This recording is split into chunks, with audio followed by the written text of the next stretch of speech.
Bob, we've been needing the rain, and it's coming. Yes, it is, and a lot too. You know, we're talking about an inch, not just a half an inch or a quarter of an inch or more in some places. And it doesn't look like it's going to be severe, and that's a good sign. We could see some strong storms, some lightning, and maybe gusts up to 30, 40, but no tornadic activity anticipated with this line that'll move through in the morning, it looks like. Van Wezel webcam showing a mixture of sun and clouds throughout the day today. Temperatures still warmed and peaked into the upper 70s for highs, and a beautiful sunset it was tonight. Skies clear just in time to get some great photos. But unfortunately, as we talked about at the 7 o'clock tonight, the red tide is out there. Fred Seeger on Casey Key said he was walking the beach there and reported some moderate levels of red tide being felt, and also some heavy amounts of red tide. Linda Brunn's getting this picture, a beautiful shot it is, but that's where the concentrated heavier amounts are located down near Venice too, and just offshore of Osprey and Nokomis, and lesser amounts into Sarasota, as I should say, North Sarasota near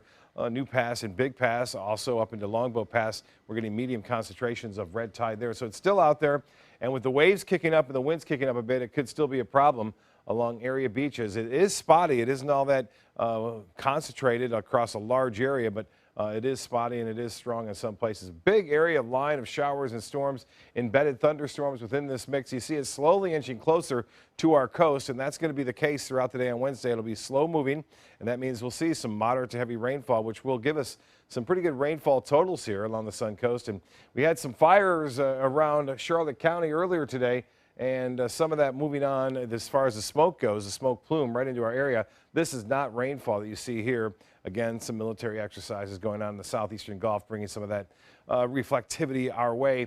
The high today, there it is, 79, 74 is our average. It will be right around 74 for high tomorrow.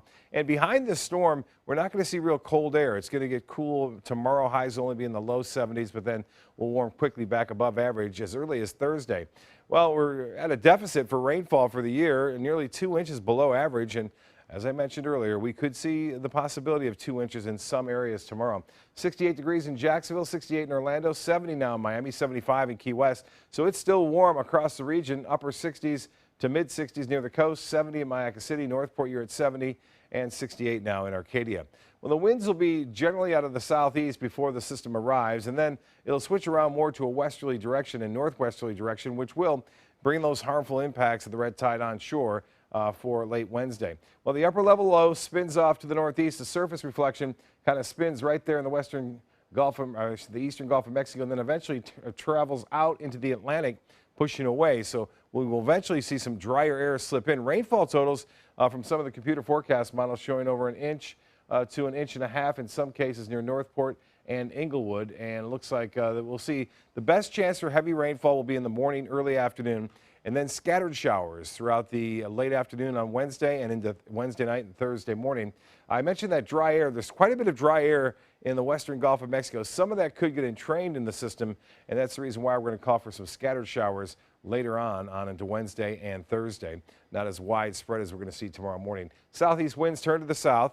15 knots to start today, 10 knots in the afternoon. Seas 2 to 4 feet with a moderate chop on the bays and inland waters. The water temperature at 70. I mentioned the waves and seas will be higher near those individual storms that move onshore.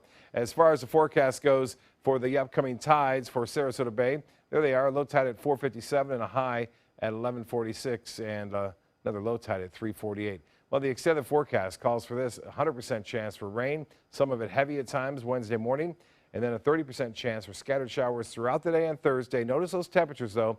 They stay warm right through the weekend. Once we get through this thing on Thursday, things really clear out and dry out with high temperatures bouncing well back above average on Saturday and Sunday.